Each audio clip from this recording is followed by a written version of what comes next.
يتطلع نادي برشلونة إلى تحقيق الانتصار في مواجهة صعبة أمام ريال مايوركا يوم الجمعة على ملعب لويس كومبانيس الأولمبي ضمن فعالية الجولة 28 من الدوري الإسباني لموسم 2023-2024.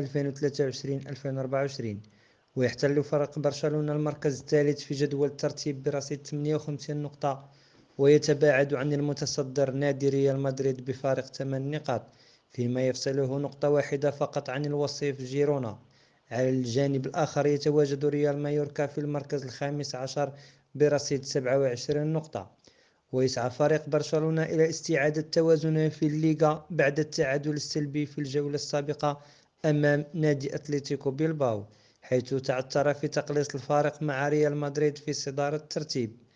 ويكون وقت موعد برشلونة وريال مايوركا هو يوم الجمعة 8 مارس 2024 على الساعة 8 مساء بتوقيت غرينتش، يعني الساعة 11 مساء بتوقيت المملكة العربية السعودية، وعلى الساعة 2 منتصف الليل بتوقيت الإمارات العربية المتحدة. أما بالنسبة للقنوات الناقلة لمباراة برشلونة وريال مايوركا فستكون على قناة بي إن سبور 3 HD.